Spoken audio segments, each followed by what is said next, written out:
Good news, smoked beer fans. The official glass of This Week in Rauk Beer is now back in stock on our website. Visit beeredge.com/merch to get yours today. And be sure to join This Week in Rauk Beer on Facebook or follow at TW Rauk Beer on Twitter and Instagram.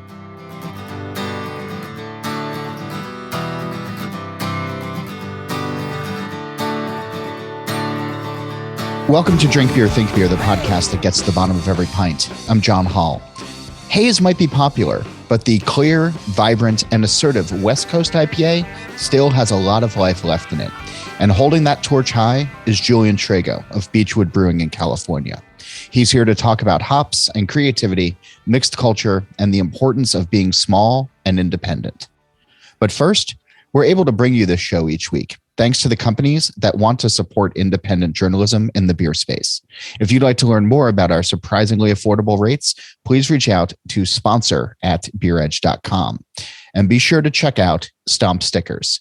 Stomp is a proud member of the Brewers Association that produces a wide variety of printed brewery products, such as beer labels, keg collars, coasters, beer boxes, and much more. Stomp's website features an easy-to-use design tool, low quantity orders, fast turnaround times, and free domestic shipping. Visit stompstickers.com and use code CRAFTBEER15 for 15% off your first order. Athletic Brewing Company's innovative process allows them to brew great tasting craft beer without the alcohol. From IPAs to stouts to golden ales and more, they offer a full selection of beers starting at only 50 calories. Now you can keep your head clear and enjoy the refreshing taste of beer anytime, anywhere. Place an order today at athleticbrewing.com and get free shipping on 2 6-packs or more. New customers can also get 10% off of their entire order with the code BEEREDGE10, limit 1 per customer. Anenzi Hops is a cooperative of master growers whose legend and cultivars have been crafted for over 150 years with creativity and passion to produce some of the world's finest hops. With a dedicated hop breeding program and farming knowledge handed down through the generations, the current day master growers proudly provide 18 unique New Zealand hop varieties to the world. Visit nzhops.co.nz or find them on Instagram, Facebook, or LinkedIn at NZHops Ltd to learn more. Julian Shrago is the co-founder and brewmaster of Beachwood Brewing, which already boasts several locations in Southern California, with more on the way. He's a thoughtful brewer, one who takes big ideas and brings them down to a manageable level that are executed well. And in my interactions with him over the years, at festivals, at the brewery, and just in the wild, I've always been struck by his thoughtful nature and his commitment to small brewers, traditional styles, and education.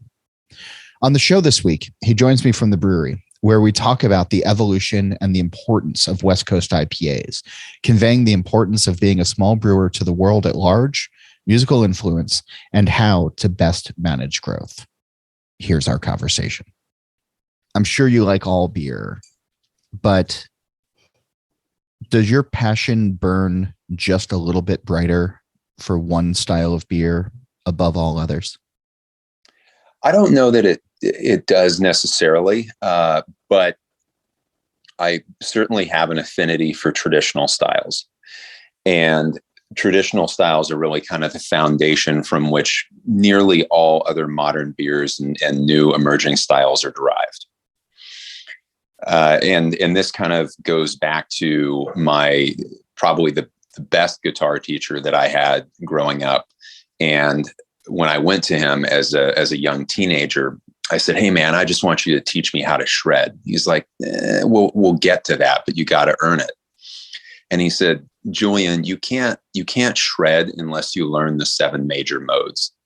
Like those scales and the chords that go along with those scales are the foundation for like almost everything in rock and roll and heavy metal. If you master those 7 things, then you can learn to play jazz, then you can improvise, and then you can do all these other sort of things."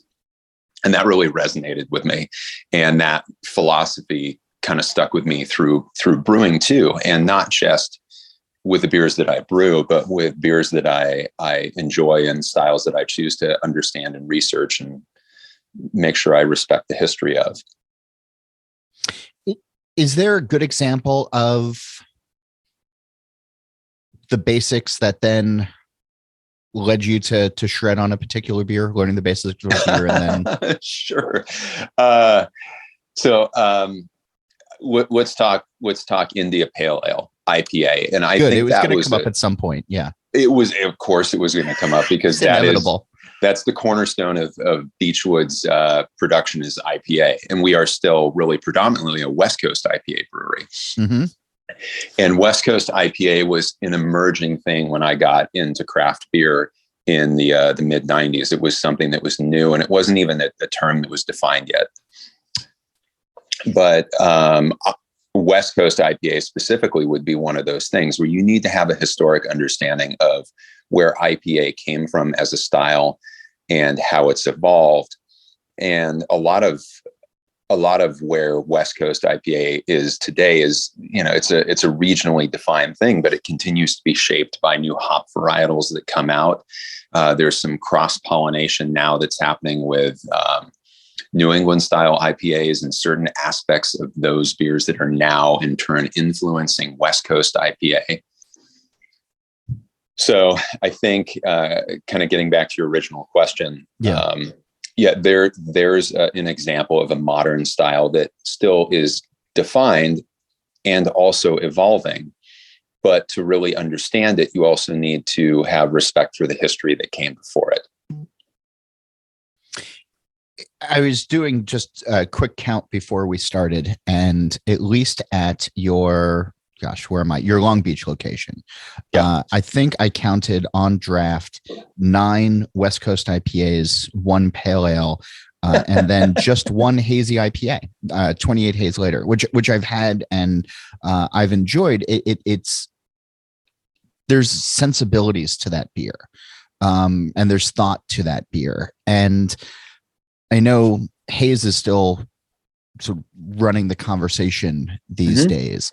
But did and you just said sort of, the East Coast beers merging into the West Coast sensibilities kind of thing. But were you able to apply West Coast sensibilities to your East Coast IPA, to your hazy IPA?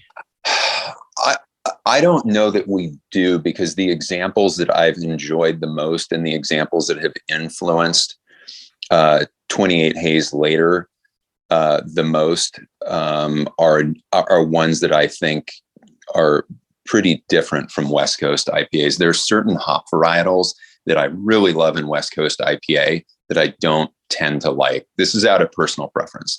Okay. So I tend to like really fruity varietals only in hazy IPA. I don't really like much sustained bitterness in a New England IPA. I don't tend to like any kind of sulfate driven edge. Whereas with a West Coast IPA, there is some kind of influence from New England in that we might reduce bitterness and emphasize more hop flavor and aroma than we might have in the past, where we might have had a sharper bitterness, a firmer bitterness. We may not do that as much in our more modern IPAs. So it tends the influence and crossover kind of tends to go one direction with at least Beachwood's beers. So I wouldn't say we're really applying any West Coast techniques to our New England style beers, but we are applying a little bit of New England influence to some of our West Coast beers. Admittedly, I haven't traveled much in the last 2 years, but seeing 9 different West Coast IPAs on a menu got me really excited and really intrigued. And there's obviously consumer demand for that variety within the style, I would imagine. Yeah, there definitely is. And especially with people who come to Beachwood, we're known for being a West Coast IPA brewery. We always have been. It's probably the largest part of our fabric when it comes to brewing. And I think our beers have they definitely have a certain unique Beachwood identity. I could tell you what that how that's defined from my perspective. Yeah, but I'd love to know. All of those West Coast IPAs that are on tap are definitively Beachwood, definitively West Coast, but also easy to differentiate from one another. And so with Beachwood, at least with how my approach is to brewing West Coast IPA, I like my beers to be really dry. I like them to have little to no specialty malt in them. I like them to have a firm bitterness and a lot of hop flavor and quite a bit of hop aroma. And that aroma can range from super piney, very old school Columbus all the way through something very modern and fruity like Strata or Mosaic. Yeah. And everything in between too. And there are even some new hop products and hopping techniques and hop varietals that we've incorporated that have changed the beers too, that have created flavors and aromas that nobody's ever experienced in beer before. And we just recently released a West Coast IPA called Hop Tangle. And it was a really pretty straightforward West Coast IPA recipe. It was only 2-row malt in the base, no specialty malt at all. And then we dry hopped it with quite a few newer varietals. And that was Idaho 7, right, Laurel, and Pato. And 2 of those varietals that are in the dry hop are not really advertised as IPA hops. Laurel is a newer varietal that tends to be somewhat fruity, but the people who originally bred it thought that it would be best used as kind of like a gentle hop for lagers. Oh. But it has a really tremendous aroma. And then Pato is I'm not familiar with that at all. So that's a new varietal that was originally bred for basically its bittering potential. And it has very dense growth per acre. And that varietal was primarily grown and designed to make bittering extract. How do we get the most like potential IBUs per acre? And that's what that hop was originally designed for. And that's primarily what it's bred for. But I think it has a tremendous aroma. It's very powerful. It's really like sticky indica dank bong resin. And when we started adding that just in small volumes to some of the dry hops on some of our one-off IPAs, and we found that we really liked the power of it, the potency, the aromatic impact. And then with this new beer, Hop Tangle, you've got a cool fruity component from the Idaho 7. You've got more kind of fruit cup coming from the Laurel. And then you've got this really unique, dank, sappy resin component coming from Pato. And it was just kind of an aroma and flavor combination that I'd never quite experienced in a West Coast IPA. And so when my brewers and I tasted the final beer, we said, okay, this is clearly a Beachwood IPA. People will drink this and know that this is a Beachwood IPA. But it's got really cool flavors and aromas combined that we hadn't quite experienced before. So everybody's thinking about this beer and picking it apart. And it's a really cool experience to be able to create that. There's some sort of music analogy that I can't quite figure out as quickly as I would like. But when a hop grower is saying, okay, this is something that we think would go really nice for lagers, I'm imagining that the majority of brewers who get their hands on that will then just use it for lagers. The fact that you're smelling it, tasting it, and then going to IPA and then putting it into an IPA. Mm-hmm. Is that just coloring outside of the lines or thinking outside of the box? Or is that part of the identity of the beers as well, of don't tell me what to do,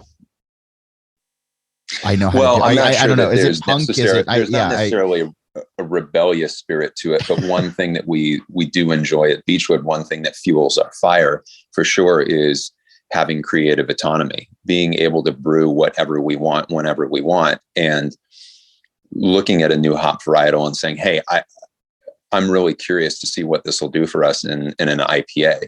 I'm really curious to see if this hop can perform in ways maybe that the grower hadn't anticipated. And maybe we can turn other breweries on to using this hop. Maybe we can have some influence with it. A common thing that I hear from brewers, especially like the really small ones. They'll say, you know, boy, I really wish that I could be making X style all the time because it's what I love. It's what I care about. But hazies pay the bills, so I'm just going to keep cranking out hazies. When you're saying that you have the autonomy to, you know, make the beers that you want to make, do you think that's translatable throughout the industry, or are you sitting in a special place? Well, I think Beachwood is in a fortunate position because our two flagship beers are two West Coast IPAs. That's Amalgamator and Citraholic. And those are some of our favorite beers to brew and drink, but those are also the two beers that pay most of the bills. And I say we get to do whatever we want, whenever we want, because we have this experimental brew pub. We've got our production facility in Huntington Beach, which produces roughly 80% of all of Beachwood's beer, and where essentially all the canning takes place. And then we have our original brew pub in Long Beach, which is a smaller system. We have a huge host of fermenters there, and we're always able to do one-off experimental type beers or traditional styles. And we can do it without any kind of negative consequence, because those batches of beer are small enough that we can serve the majority of them over our own bars. And the small amount that is left over for draft will go to some key accounts and kind of tastemaker bars in our region. Gotcha.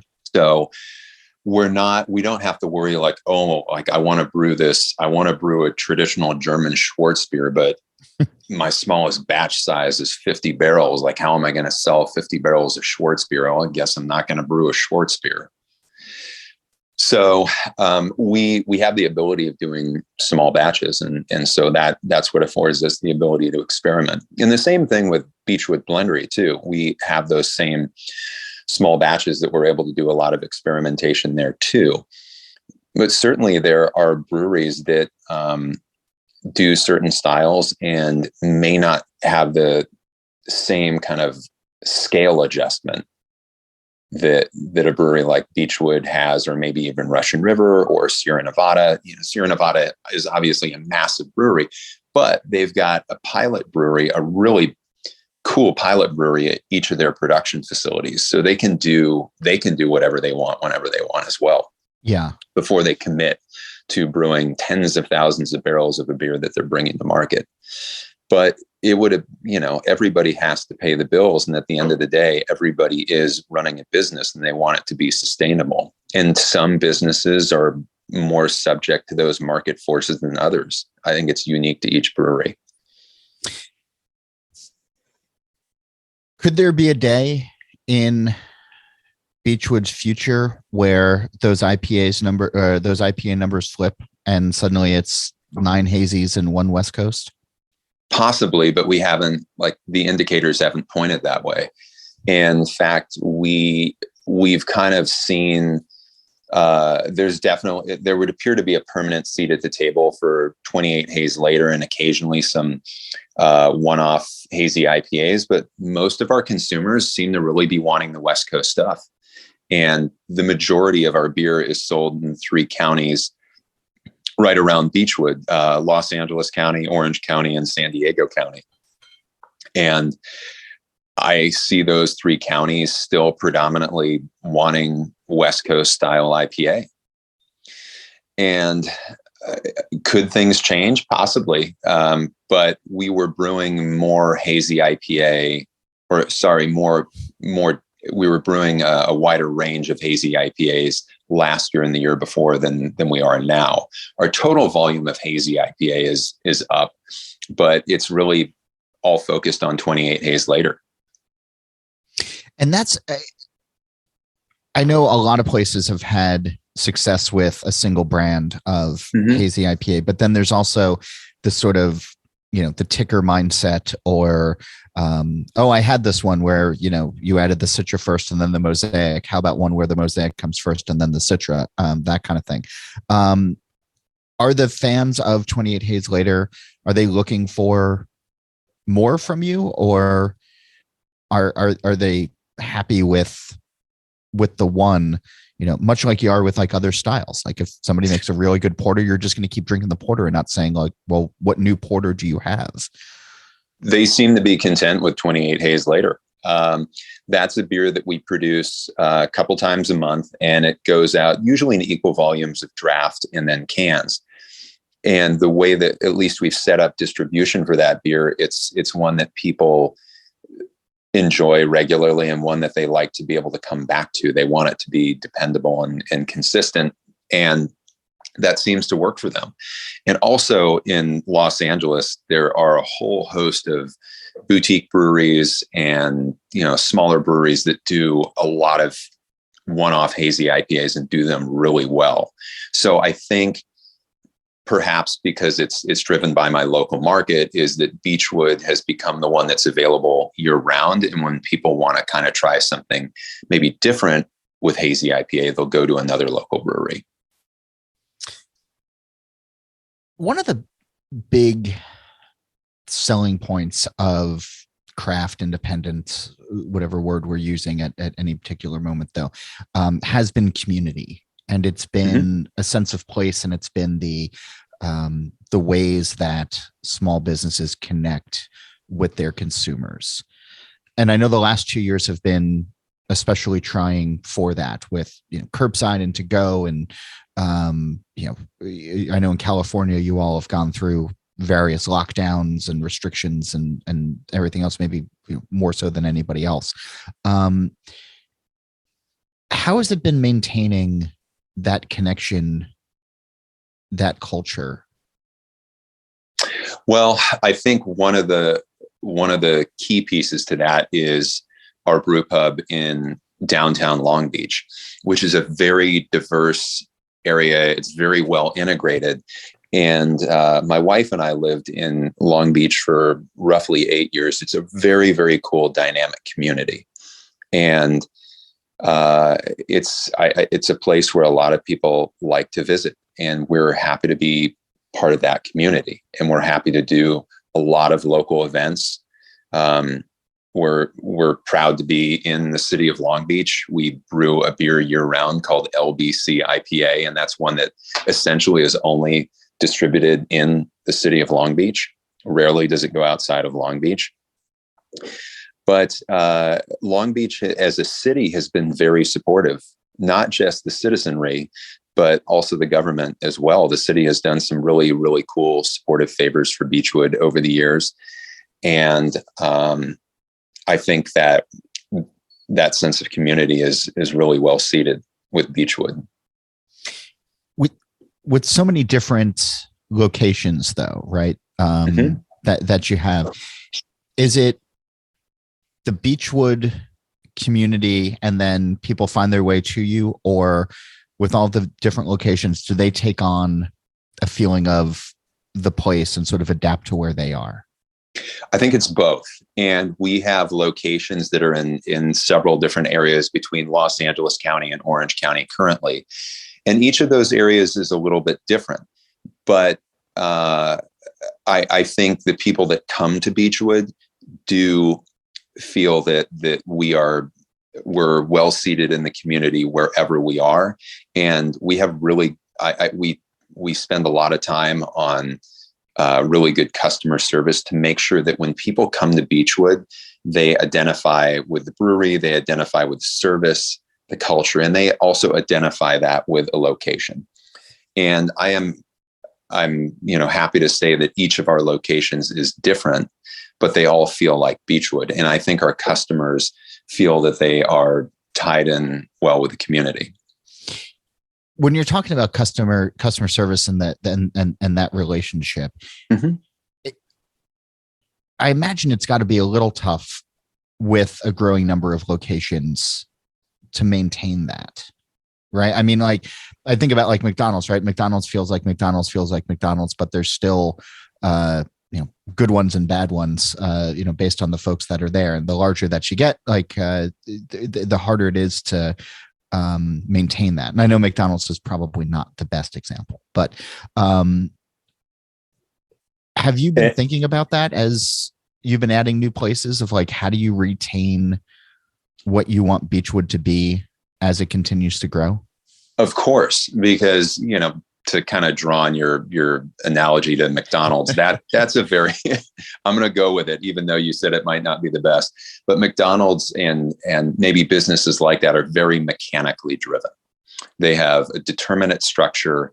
They have a very written, kind of almost scientific operating procedure for how those places are run. And certainly their food is very, very mechanically produced. Yes. That's not to say it's bad, but you have to run things differently there.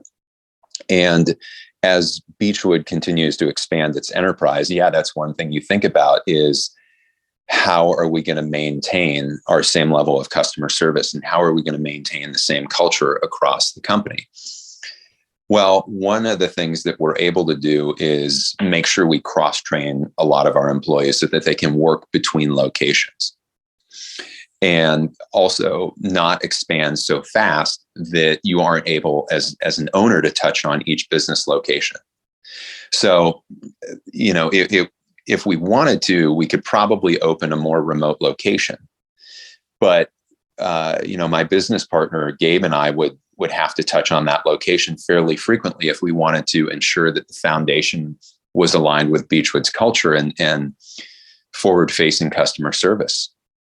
So I think not expanding too fast is something that is definitely a thing that we think about.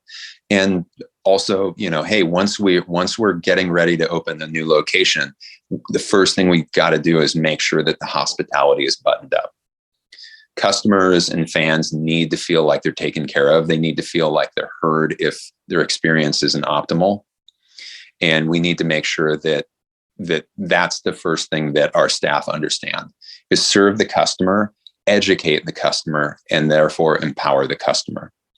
That they don't just want to come back, but that they know by coming back, they're making a good decision.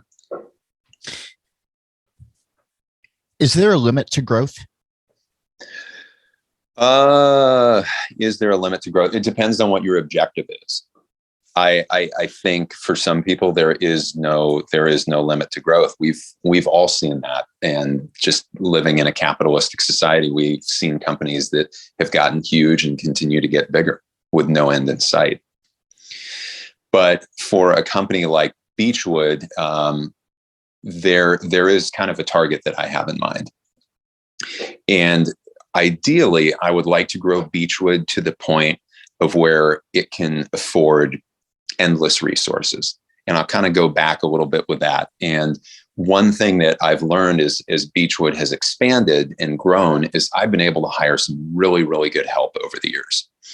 People that have been able to take some things off my plate to kind of ease my workload. And then I'm able to focus on things that I may never have even noticed before or didn't realize that I was missing.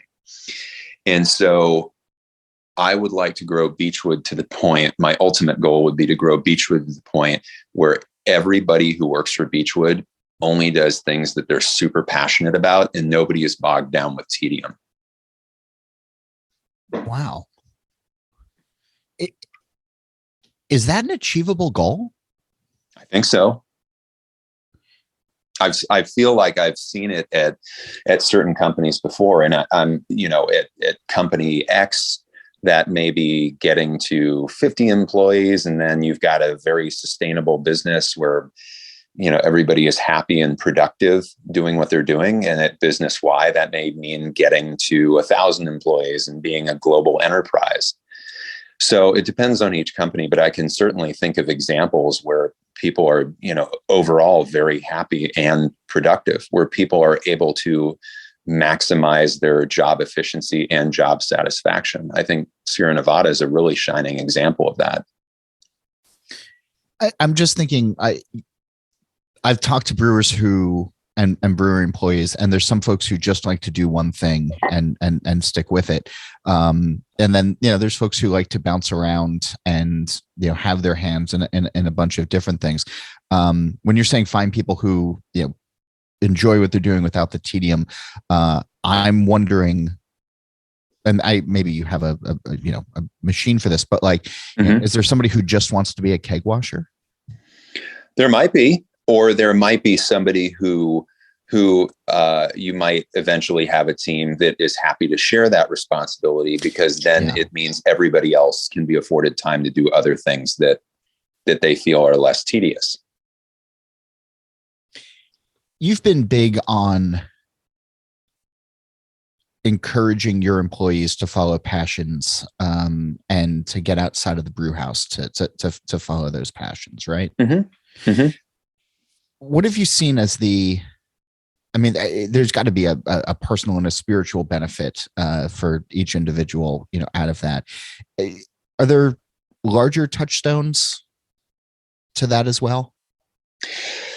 Well, I think a lot of my staff, some of that comes from doing collaborations with other breweries, where they get to take control of the creative process. They get to work with somebody else. They can maybe offer some points of wisdom from a Beachwood perspective, and they can intake other points of wisdom from the collaborating brewery.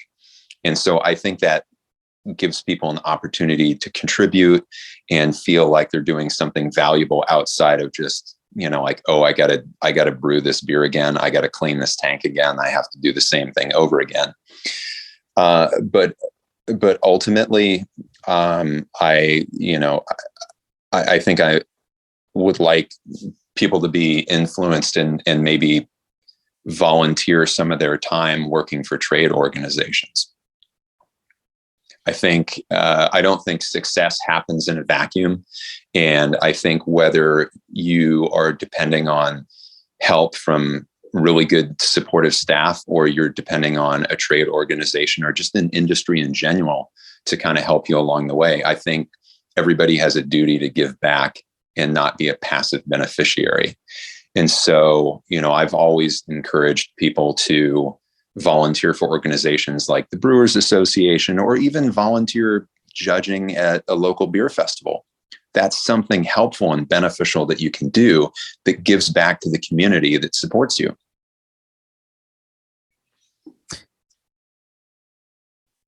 Is there like a good, I want to stay on this, but I'm sort of curious as to, like, somebody comes in on a Monday morning and says, hey, this is what I did over the weekend, kind of thing. Is there an example that sort of stands out in your mind that humanizes that sentiment? Well, everybody is different in terms of how they spend their spare time. But I think people are probably feel best, and when they do something with their spare time that's rewarding. That was whether they have a hobby or some other kind of passion that challenges them and that rewards them, and it is not at all related to their day job. Those are the things that I love to hear about. But I also think those are the things that people like to share. Like, hey, let me tell you about something I did over the weekend that has nothing to do with beer. And I had to create the structure on my own, and it gave me a sense of accomplishment. And I did this really cool thing over the weekend. More in just a moment. But first, thanks to these companies who support Drink Beer, Think Beer, and help keep it on the air.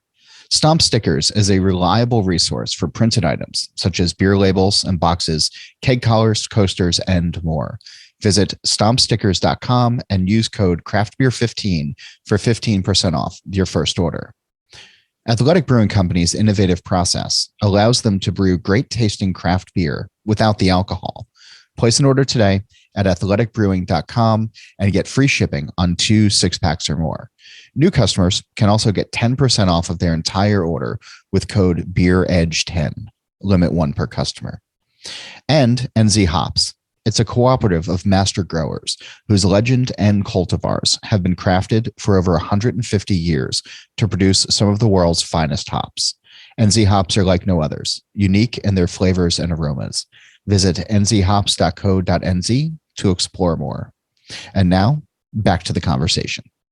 The notion of independence comes up quite a bit, especially when it comes to beer, which I think has been beating the drum pretty loudly. And there's always been this sort of American ideal of mom and pop shops and main streets and all of that. And then people just kind of go and order from Amazon or pick up a 6-pack of Bud or whatever. How have you being in all these locations, being as involved in Southern California as you are, how has the notion and the conversation around independence evolved over the last decade or so? And do you have any sort of sense as to where it might be headed? I think this is an interesting question, and I've spent some time thinking about it recently, because I think you and I can both agree that craft, when it came to like, what does that word mean when it comes to beer? I think it was one of these slightly nebulous things that people knew it when they saw it, but they couldn't really define it. Yeah. And slowly but surely the meaning of craft, whatever it was eroded. And now it's really kind of an ambiguous statement. I think when independent was first applied to beer, I think it had a fairly clean and crisp definition. I think it meant not big beer. But now it seems to come down to the money. Like, where does the money come from? Where does the ownership of the brewery come from? So for me, what does it mean to be independent? I think to me, it probably has less to do with maybe the money source behind the brewery. And it has a lot more to do with who actually controls the direction of the brewery and what's their intent. So, for example, Beachwood has a group of investors, and they are essentially, they totally back Beachwood's vision, and they contribute, some opinions from time to time, but my business partner, Gabe, and I really steer the total direction of the company. So we're independent. There's no money influencing our decisions. There's no kind of debt looming over us, where somebody is able to reclaim that debt and maybe exert pressure on some decisions that we make. So you could get investment capital from anywhere, whether that's from a bank, a group of investors, private equity, your parents, whatever. But it really comes down to what kind of influence does that money come with? And are you beholden to that influence? If you're not, then you're independent. If you have a group of investors or private equity coming to you and saying, "Hey, I know you like brewing all these different types of beers, but guess what? Seltzer's the future. So you're not brewing beer anymore. You're only brewing seltzer." Well, then you're not really independent. Is the nature, though, because it's ultimately consumer dollars, is the conversation still raging on of, hey, you're helping us and you're helping the communities and you're helping ourselves? Like, is that resonating, do you think, in the way that people or small business or independent business owners want it to resonate? Oh, you mean in terms of, hey, fans and customers, if you come support my brewery, you're doing something good and you're doing something to benefit. I think that does resonate. I think the more challenging message to get across to people is that without small business, you don't have innovation. Without innovation, you have monotony. And historically with beer, I'll kind of point to the post-prohibition era, that for decades, you had literally a handful of breweries across the United States that were producing pale lager. That was it for decades. There was no competition. There were no small breweries. There was no real reason for them to innovate or change their product. Everything was status quo. And if you look at all the emerging styles and really popular styles today, almost all of those started at small independent breweries. The amount of large breweries now that are producing hazy IPA, they wouldn't have arrived there if it hadn't been for small boutique breweries popularizing the style. So if you want innovation, if you want variety, if you want life to be interesting, just whatever it is, whether you're consuming beer or music or food or consumer products, you should support small independent businesses whenever possible, because you're not going to have anything interesting in the long run if you don't. Yeah. I like that in the context of, right before we went on, we were talking about a new location that you're opening up on the waterfront. And you mentioned that Whole Foods is an anchor tenant and that there's going to be an Apple store there as well. Two companies which are about as far from independent as it gets. But you're going to be right there in the thick of that, in that development. Is that a chance to bring this conversation back up to the forefront? Possibly, because you're saying because you have a mix of very giant global companies amongst smaller, truly independent, very local businesses. Yes. I mean, it could have been very easy to put I don't know, a McDonald's. I'm just going to keep going back to that because I'm not creative today, but like, one of the fancy ones that looks at home, like next to an Apple store. You could have. And I think that goes, I think that might speak to the notion that a lot of these businesses, big and small, can actually coexist and benefit each other and not cannibalize each other. But we need to make a conscious effort to support those smaller businesses so that they can exist amongst the giants. They certainly can. There absolutely can be a coexistence, and I think a mutual benefit to it. But that I think that is something that more has to be forced by the small business, or there needs to be more effort put in by the small business, and there needs to be an awareness on the consumer side. And it's talking to developers and making them aware. And then I also imagine local governments as well, who are trying to entice business growth, and the ones offering permits and things like that. Like, it's not just enough for the small business to be out there saying, "Hey, we're here." There has to be like a proactive approach. Right. And there's certainly benefits that come from having large businesses there. It's not all bad. I mean, a large business may be able to come in and say, "Hey, there's this huge plot of land that should be redeveloped, but it's going to cost a lot of money. Maybe let's just say to remediate the soil. Like, there's some soil contamination that needs to be taken care of. How about we pay for that? And maybe you grease the skids on our architectural plans, but it will benefit this area as a total, because then we can build out this huge area. Lots of stores can go in, large businesses that have steady cash flow and are able to employ lots of people who live locally, small businesses where people who live locally can feel like they're supporting something positive and innovative. And so I think larger businesses can absolutely be a benefit to smaller businesses, but it's also very easy for large businesses to make decisions that can really be to the detriment of small businesses and obliterate small businesses. I want to change topics with you, if that's all right. Sure. Sure. When did the Blendery open? Blendery opened. Geez, when was this? A memory test right now. I believe it was. I believe it was sometime around 20. Shoot, when did we first start brewing? I believe it was 2013 or 2014. I can't believe I'm not remembering the exact date. But. So I'm having a tough time remembering. So I visited and I was hanging out with you right before it opened. Mm-hmm. And we were talking about wood and all that, but I can't find notes, or I just couldn't find anything in my various files of like the actual visit. But like, I know I was there with you right before it opened.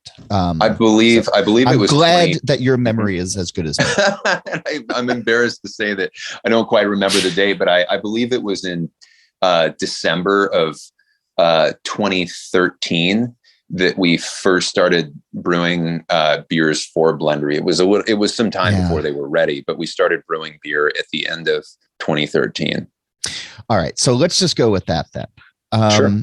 How have those beers evolved in now the 8 years since? Well, quite a bit. And when we originally went in the Blendery, we knew that there was going to be a lot of experimentation, and we knew that it was going to take several years before we kind of started not arriving at any finality in terms of where we wanted that style of beer to go. But it was going to take several years before we saw things kind of converging on a flavor and aroma profile that we wanted.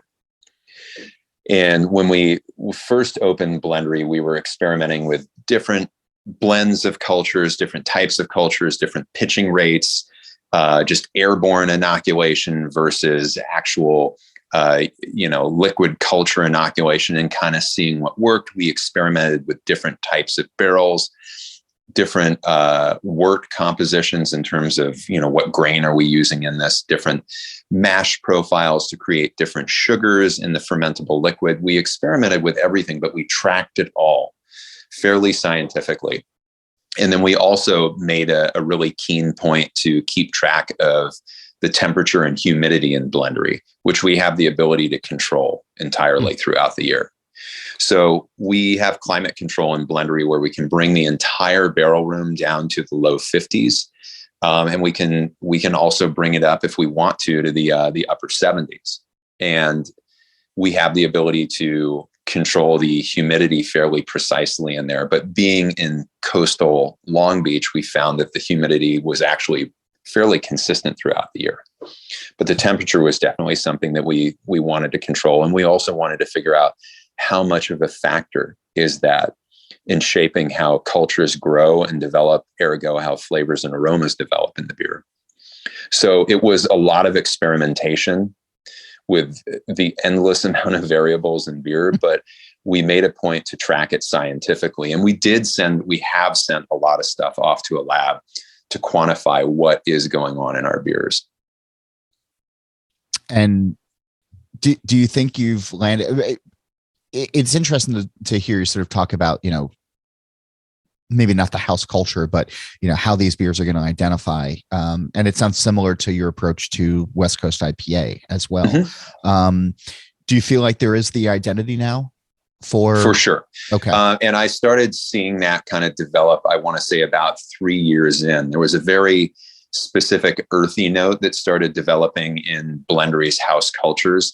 And also the level of acidity versus the level of funk, I think, was something that we were chasing differently than a lot of other American breweries that were maybe being influenced and inspired by some of the Belgian breweries. So Blendery was always looking for really deep levels, complex levels of funk. We found that was much harder to achieve, and that acid was much easier to achieve in and of itself. And I think at this point, Beachwood Blendery beers absolutely have their own identity. And I think they're clearly inspired by some of those Belgian brewing traditions. But you can also identify that kind of that signature earthy note that's in the culture. And probably one of the biggest compliments we've received about Beachwood Blendery beer was when Funk Yeah, our 3-year spontaneous blend, when it got its first gold medal at Great American Beer Festival a few years ago, one of the judges at the final table is from Belgium. And he came to us afterwards and he said, "Hey, you guys finally did it. You did it. Like, this is not just a well-brewed, Belgian inspired beer, but I closed my eyes and I thought this beer was from Belgium. You did it." And it for us, it was that Chateau Montelena moment. Yeah. And it's so interesting, right? Because there is so much rooted in tradition in beer, and there are so many shoulders to stand on and so many pillars that have been erected over the years. To get a compliment like that has to feel amazing. Where does the evolution start? Where, if 20 years from now, 30 years from now, are we going to be so far removed from some of those beers, or just so well educated and well versed in some of those beers, that people might be hearkening back to the beers that you're making now as what they're trying to achieve? It's possible. I mean, time will tell. I think it depends on the style and certainly consumer demand. with when it comes to funky sour beer, I think in the next 20 years, we'll have an even better scientific understanding of where those flavors and aromas come from. So it might be easier for the average brewery to achieve a product like that. And then when it comes to something like IPA, which is, an inherently a product that depends very heavily on natural ingredients and consistency of natural ingredients, mainly hops, and a product that's inherently delicate despite its bold flavors and aromas. I think that's something where new hop products and new brewing techniques are going to continue to make a better beer.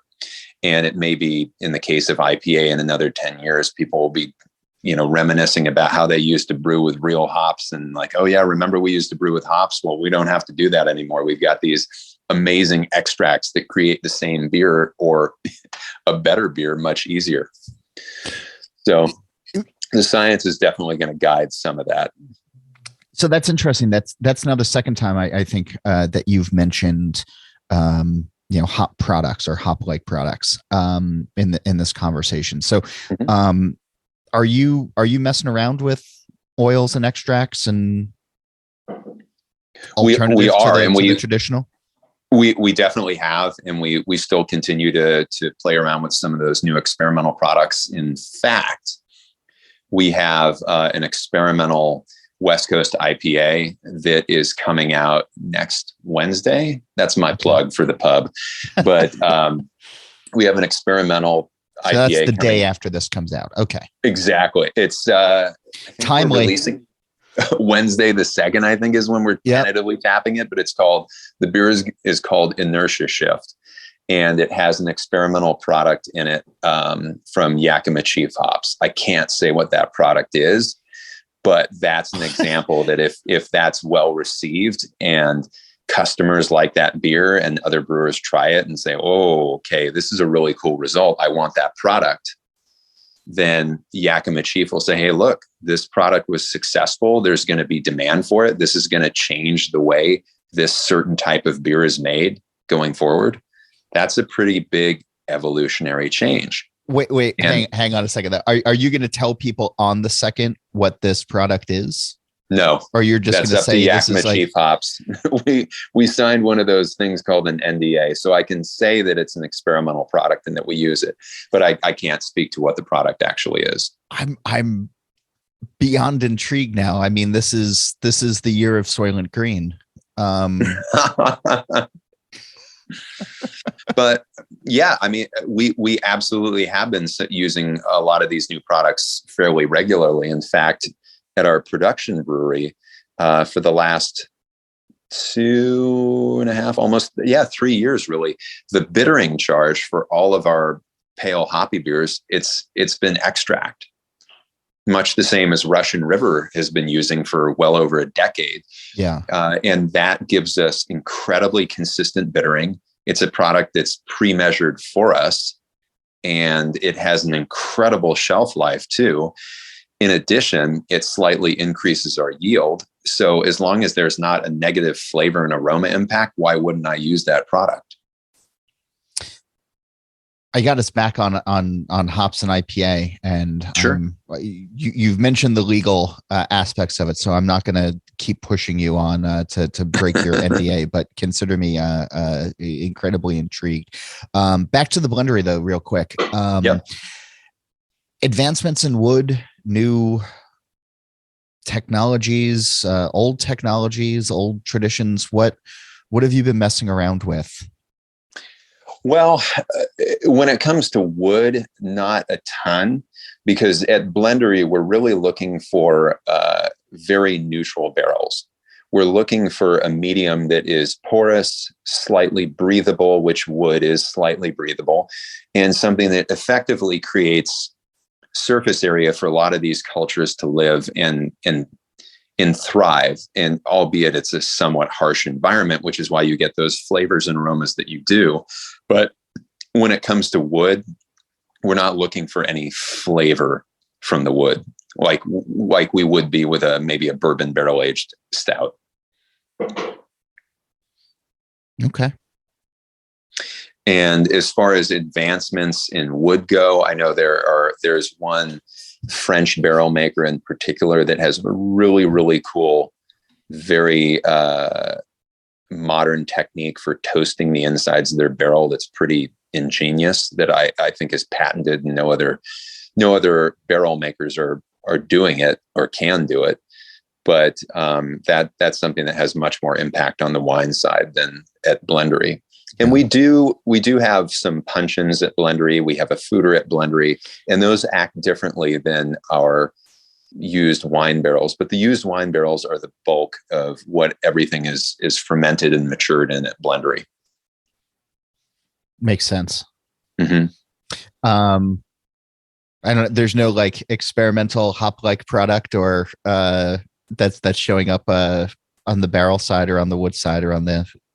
I think the closest thing to that would be the aged hops that we use. Yeah. And we have an aged hop blend that we got from one of our suppliers.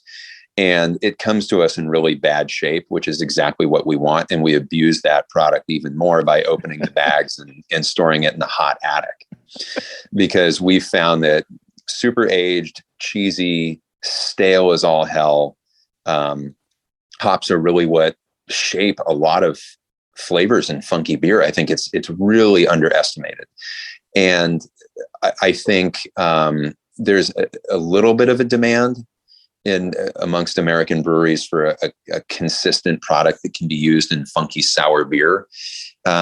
What's that going to look like eventually?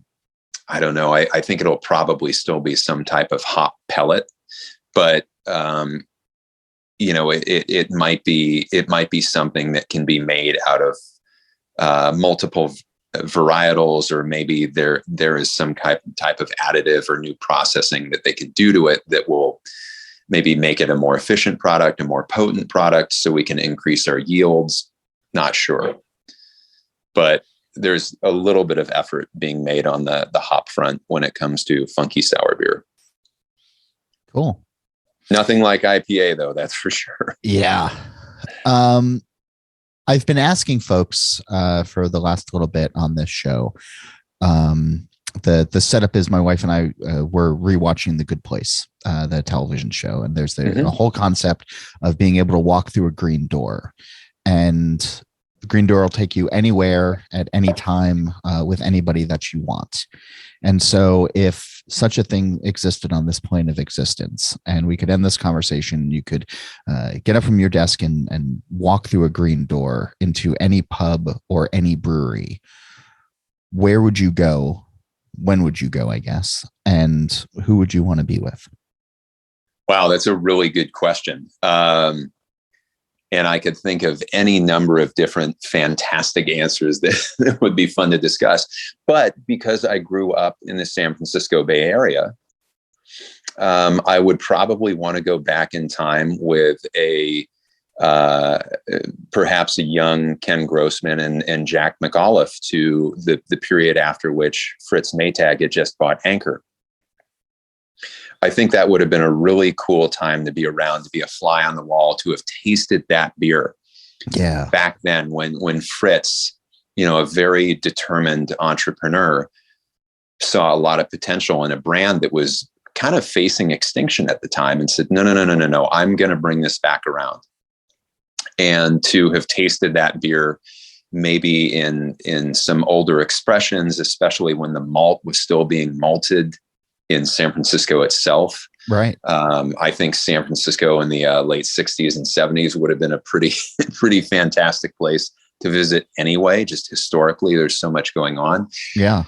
So that might have been it too. And, Jack McAuliffe, for those who don't know, was the founder of New Albion Brewing, which is the predecessor to Sierra Nevada that really kind of came in between Anchor and Sierra Nevada. Right. And he was a very early pioneer. But he's also a little bit of a mysterious figure. And I've never had a chance to meet him. I've met his daughter, Renee, a few times, and she's absolutely fantastic. But I would love to go back and talk to somebody like Jack and see what his motivations were and what his inspirations were. And, if he would do it all over again. So that's my summary, is probably going back in time to when Fritz Maytag had bought Anchor Brewing, and I'd probably want to take Ken Grossman and Jack McAuliffe with me. There's probably if you time it right, because Albion used to get their malt from Anchor. Yep. Jack would drive down to the brewery. Yeah. So, you might have been able to get, at least two out of the time. And then maybe there was a young Grossman taking a tour like he did at New Albion, which helped spur on his idea for Sierra Nevada. I've had the chance to drink with Jack a bunch of times, and he is a real character. And I'm glad you brought him up. He should be reminded now and again of that he existed and his importance to the overall beer world. And kind of going back to both the Sierra Nevada and Anchor Brewing, I've got some Sierra Nevada Pale Ale in my fridge right now. And then last week I had Anchor Steam in my fridge. And those are two beers that I grew up with. I've always had respect for. And, especially when you have those beers in their sweet spot and it's a good moment. And it's one of those days when the sun is out and your palate is perfect and your nose is all opened up.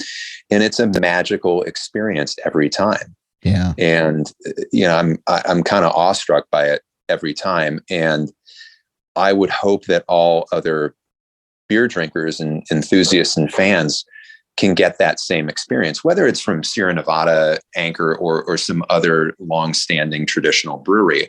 I think those experiences are important because, to understand where you are and where you're going, you need to understand where you came from.